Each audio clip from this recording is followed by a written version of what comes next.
What happens when one of Britain's most beloved actors sits down for what should be a simple morning chat show interview, only to find himself facing a host who seems determined to tear him down?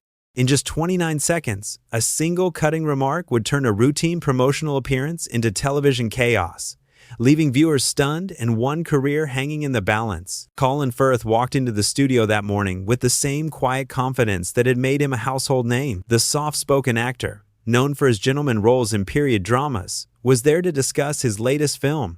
Nothing controversial, nothing dramatic, just another day promoting his work. But Lorraine Kelly had other plans. The trouble started before the cameras even rolled. As Colin settled into the guest chair, adjusting his tie and offering that trademark modest smile, Lorraine was shuffling through her notes with unusual intensity.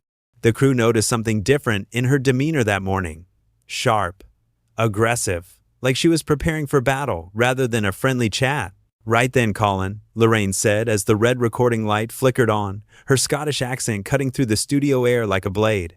"Let's talk about your new film. Though I have to say, watching the trailer, I couldn't help but think you're rather playing it safe again, aren't you?" Colin blinked, caught off guard by the immediate hostility. "I'm sorry, safe? I'm not sure I understand what you mean by that." "Oh, come on, Colin. Another posh English gentleman role. Another period piece where you stand around looking brooding and handsome. When was the last time you actually challenged yourself as an actor?" The studio fell silent. Even the cameramen exchanged glances. This wasn't how these interviews usually went. Morning television was supposed to be light, friendly, promotional, but Lorraine was coming out swinging from the very first question. Colin maintained his composure, though viewers could see the slight tightening around his eyes. "Well, I think every role presents its own unique challenges. This particular character required months of preparation. Learning period, appropriate mannerisms, studying historical documents." "Oh, please," Lorraine interrupted with a dismissive wave. "Historical documents? You mean you learned how to hold a teacup properly? How exhausting for you." The sarcasm dripped from every word. Colin's jaw twitched almost imperceptibly, but his voice remained steady. "Lorraine, I'm not sure why you seem so antagonistic this morning. I came here to discuss the film, which I'm very proud of." "Antagonistic?" Lorraine leaned forward in her chair, her voice rising. "I'm asking legitimate questions about an actor who's been coasting on the same character type for decades. When was the last time you took a real risk? When did you last stretch yourself beyond the comfort zone of costume dramas and romantic comedies?" Colin's hands, folded neatly in his lap, clenched slightly. "I think if you actually watched my work, you'd see considerable range. But more importantly, I'm not sure what this has to do with the film we're supposed to be discussing." "There it is!" Lorraine practically shouted, pointing at him with her pen. "That condescending tone, that patronizing suggestion that I don't watch films properly? This is exactly what I'm talking about. You sit there in your expensive suit with your perfect diction, acting like you're above everyone else." The audience began to murmur. This was unprecedented. Colin Firth, one of the most universally respected actors in Britain, was being verbally assaulted on live television. And for what? Promoting a film? Colin's voice dropped lower, more controlled. "Lorraine, I think you're misunderstanding my tone completely. I have nothing but respect for you and this show. That's why I'm here." "Respect?" Lorraine's laugh was harsh, bitter. "If you had respect, you wouldn't sit there acting like this interview is beneath you, like I'm some amateur journalist who doesn't understand the craft of acting. I've been doing this for 20 years, Colin, and I never suggested otherwise," Colin replied, his patience clearly wearing thin. "But I have to say, in 20 years, you must have learned that attacking guests isn't typically how interviews work." The words hung in the air like a challenge. Lorraine's face flushed red, her eyes narrowing to slits. "Attacking guests? I'm holding you accountable for your choices as an actor. If you can't handle that, maybe you shouldn't be doing interviews." "I can handle tough questions," Colin said, his voice gaining an edge for the first time. "What I can't handle is being ambushed with personal attacks disguised as journalism. This is supposed to be about the film, not your personal opinions about my career." Lorraine slammed her hand on the desk, causing both Colin and the cameraman to jump. "My personal opinions? I'm representing the viewers who are tired of seeing the same boring performances from overrated actors who think they're untouchable." The studio was electric with tension. Colin sat back in his chair, studying Lorraine with a mixture of confusion and growing anger. "Overrated? Lorraine, what exactly is this about? Have I done something to offend you personally?" "This is about honesty," Lorraine shot back. about calling out mediocrity when I see it, about not letting celebrities coast by on reputation alone. Colin's voice turned ice cold. Mediocrity? 25 years in film, an Oscar nomination, a BAFTA win, and you're calling it mediocrity? Awards don't mean anything if every role is the same, Lorraine replied venomously. You've been playing variations of Mr. Darcy your entire career. Where's the growth? Where's the artistic integrity? That was the moment everything changed. Colin's composure, which had held firm through insult after insult, finally cracked. He leaned forward in his chair, his eyes blazing with controlled fury.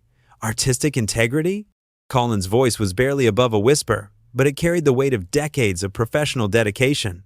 You want to talk about artistic integrity? Let's talk about a television host who ambushes guests to create controversy for ratings.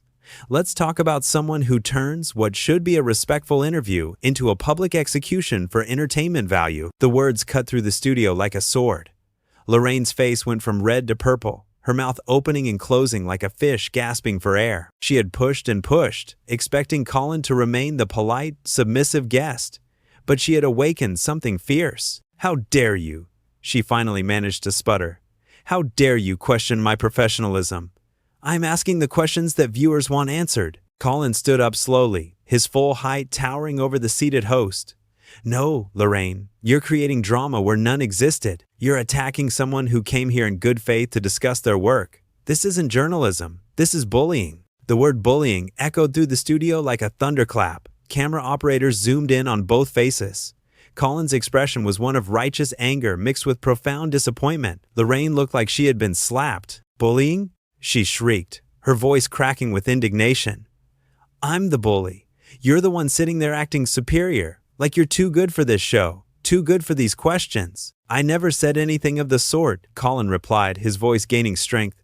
But I am too good to be treated like this, and so is anyone else who might make the mistake of sitting in this chair. The studio audience was completely silent now. This had gone far beyond uncomfortable television. This was a career-ending meltdown happening in real time, and nobody knew which career would end. Lorraine rose from her chair, matching Colin's stance.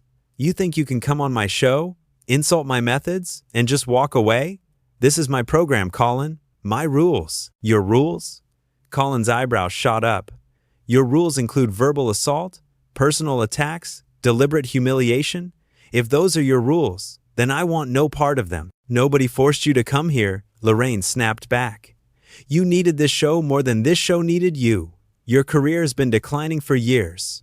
When was the last time you had a real hit? The personal attack hung in the air like poison gas. Colin's hands trembled slightly, not with fear, but with the effort of maintaining his composure in the face of such unprofessional cruelty. My career? Colin's voice was dangerously quiet.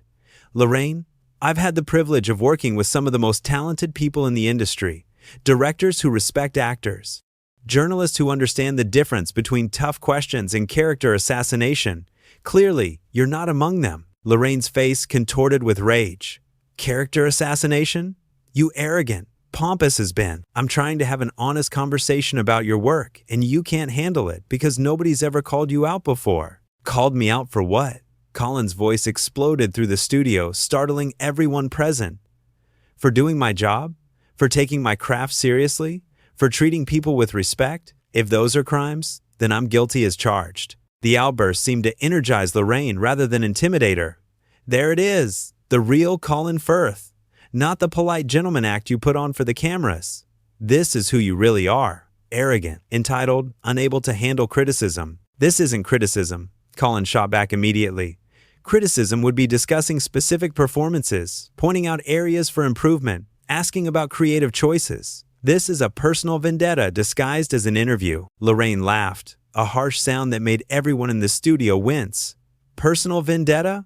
Oh, Colin, you think you're that important? You think I've been planning some elaborate scheme against you?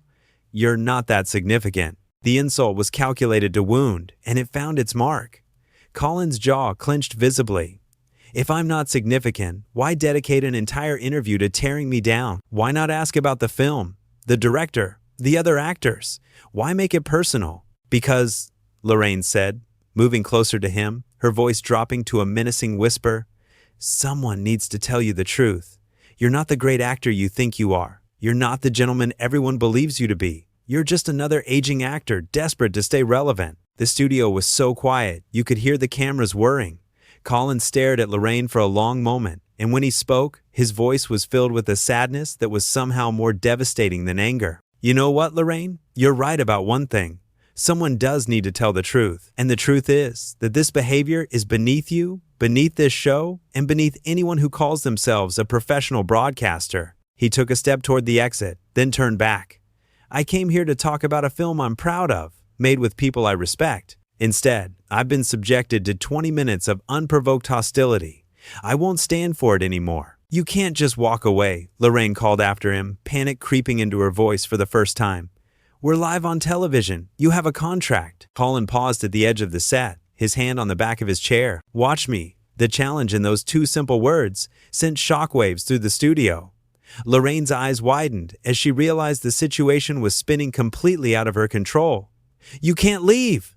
Lorraine's voice cracked with desperation. This is live television. You'll destroy your reputation. Colin turned slowly, his expression a mixture of disbelief and pity. My reputation? Lorraine, look around. Look at what you've done. Look at how you've conducted yourself. If anyone's reputation is in danger here, it isn't mine. The truth of those words hit everyone in the studio simultaneously. Camera operators glanced at each other nervously.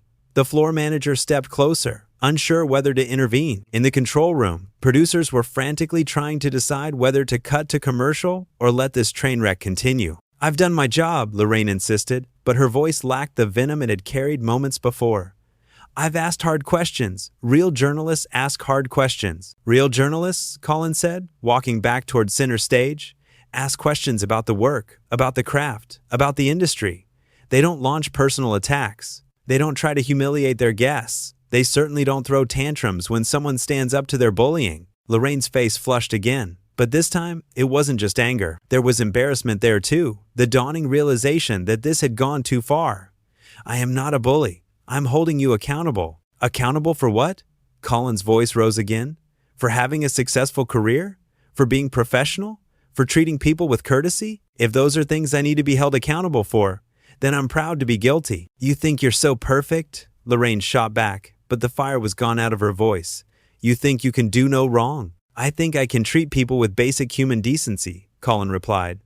Something you seem to have forgotten how to do. The insult landed like a physical blow. Lorraine stumbled backward, her hand gripping the desk for support. You don't know anything about me. You don't know what I've sacrificed, what I've worked for. You're right, Colin said, his voice softening slightly. I don't know your story, but I know what I've seen here today. And what I've seen is someone using their position of power to tear down someone who came here in good faith. Lorraine's eyes were beginning to well up with tears, though whether from rage or shame was impossible to tell. This is my show. These are my questions. If you don't like them, you can leave. Finally, Colin said with a bitter smile. Something we agree on. He moved toward his chair, not to sit down, but to retrieve the small microphone pack clipped to his jacket. His movements were deliberate, controlled, but there was a finality to them that made everyone hold their breath. What are you doing? Lorraine asked, her voice barely above a whisper. I'm leaving, Colin said simply, unclipping the microphone. I'm walking away from this circus you've created, and I'm doing it with my dignity intact. He set the microphone carefully on the chair, the small gesture somehow carrying enormous weight.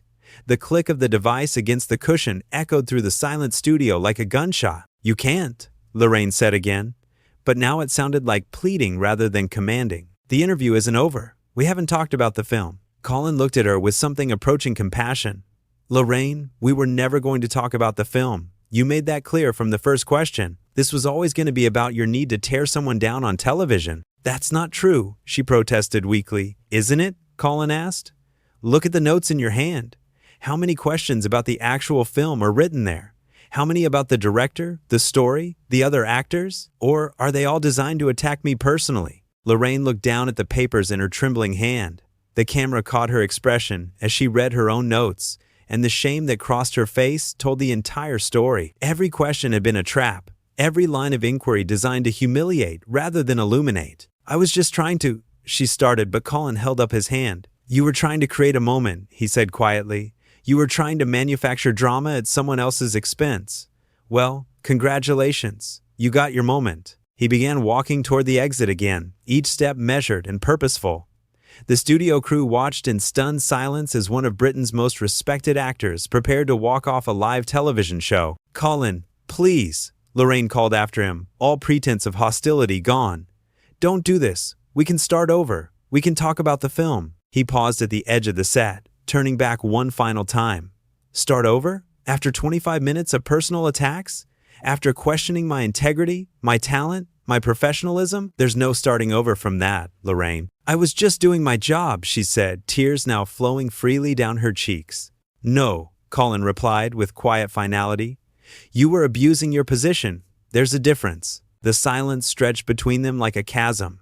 Everyone in the studio understood they were witnessing something unprecedented. This wasn't just a difficult interview anymore. This was a complete breakdown of professional courtesy, captured live on national television. "I hope," Colin said, his voice carrying across the studio with crystal clarity, "that when you watch this back, you'll see what everyone else sees. A respected actor who came here to do his job, treated with inexcusable hostility by someone who forgot what her job actually was." With that, Colin Firth walked off the set, leaving Lorraine Kelly standing alone in front of the cameras, tears streaming down her face, the wreckage of her reputation scattered around her like broken glass. The red recording light continued to glow, capturing every moment of her humiliation for the world to see. The studio remained frozen in shocked silence, everyone understanding that they had just witnessed television history.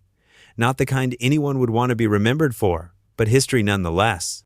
In 29 seconds of uncontrolled rage, Lorraine Kelly had destroyed not just an interview, but her own credibility as a professional broadcaster.